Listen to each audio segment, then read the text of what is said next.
ಕರಾವಳಿ ಭಾಗದ ಜೀವನಾಡಿ ಶಿರಾಡಿ ಘಾಟಿಯಲ್ಲಿ 14,000 ಕೋಟಿ ರೂಪಾಯಿ ವೆಚ್ಚದ ಸುರಂಗ ಮಾರ್ಗ ಯೋಜನೆಗೆ ಅರಣ್ಯ ಮತ್ತು ಪರಿಸರ ಇಲಾಖೆಯ ಅನುಮತಿ ಸಿಕ್ಕ ಕೂಡಲೇ ಚಾಲನೆಯನ್ನ ನೀಡಲಾಗುವುದೆಂದು ಕೇಂದ್ರ ಭೂ ಸಾರಿಗೆ ಮತ್ತು ಹೆದ್ದಾರಿ ಸಚಿವ ನಿತಿನ್ ಗಡ್ಕರಿ ಹೇಳಿದ್ದಾರೆ.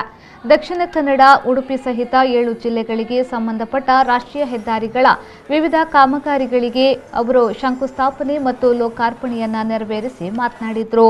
ಶಿರಾಡಿ ಘಾಟಿಯಲ್ಲಿ ಈಗಾಗಲೇ 26 ಕಿಲೋಮೀಟರ್ ಚತುಷ್ಪಥ ಯೋಜನೆಗೆ ಅನುಮೋದನೆಯನ್ನ ನೀಡಲಾಗಿದೆ. ಜೊತೆಗೆ ಸುರಂಗ ಮಾರ್ಗ ಯೋಜನೆಯೂ ಇದ್ದು ತಜ್ಞರು ಈಗಾಗಲೇ ಅಧ್ಯಯನವನ್ನ ನಡೆಸಿದ್ದಾರೆ.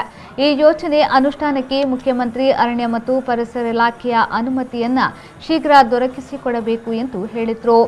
मुझे पता है कि जब मैं शिपिंग मंत्री था तो यहाँ का सबसे बड़ा इंपॉर्टेंट प्रॉब्लम अगर कोई था तो वो शिराडी घाट का था और इसलिए एक प्रकार से कर्नाटक के लिए, केरल के लिए ये एक लाइफलाइन है और जिसके कारण आज इस पोर्ट का पूरा उपयोग नहीं हो रहा है और इसीलिए शिराडी घाट के काम को मैंने हाईएस्ट प्रायोरिटी दी है। आज मुझे खुशी है कि शिराडी घाट की प्रेजेंट 26 किलोमीटर जो स्ट्रेट लेंथ है वो स्टेट पीडब्ल्यूडी के पास है, वहां 2 लेन का रोड है। इसके बारे में हम 4 लेन करने के लिए हमने प्रपोजल तैयार किया है और प्रपोजल कर्नाटक के मुख्यमंत्री जी से, मुख्य सचिव से और फॉरेस्ट के अधिकारियों से भी चर्चा हुई है और ये चर्चा होने के बाद हम ये 26 किलोमीटर 4 लेन रोड निश्चित रूप से शिराडी घाट में पूरा करेंगे जो यहाँ के विकास के लिए बहुत महत्वपूर्ण होगा। मैं आप सबको विश्वास दिलाता हूं कि हम तुरंत इसका डीपीआर पूरा करके इसको फॉरेस्ट एंड एनवायरनमेंट का क्लियरेंस जितने जल्दी मिलेगा, जिसके लिए आदरणीय मुख्यमंत्री जी का हमें सहयोग चाहिए, वो मिलने के बाद हम तुरंत ये 14,000 करोड़ रुपए के कार्य का शुभारंभ करेंगे। ये भी वचन मैं आप सबको देता हूं।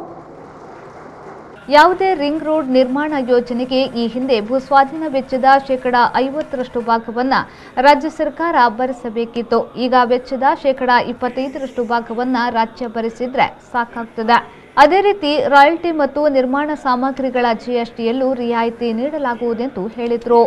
उन्होंने रिंग रोड के बारे में शिमोगा के कहा है, मैंने आज ही मुख्यमंत्री से अनुरोध किया है कि रोड के लिए जो जमीन लगेगी उसमें 50% रोड के इसमें हम लोग कॉस्ट मांगते हैं और ऐसा करिए कि आप हमें सरकारी जमीन है वो निःशुल्क दे दीजिए और इसके साथ साथ जो सैंड लगेगी, मट्टी लगेगी, जो भी कुछ हमको एग्रीगेट लगेगा वो रॉयल्टी फ्री करिए क्योंकि नेशनल लॉस है और स्टील और सीमेंट के ऊपर जो जीएसटी लगता है कर्नाटक का उसको एग्जाम कर दीजिए।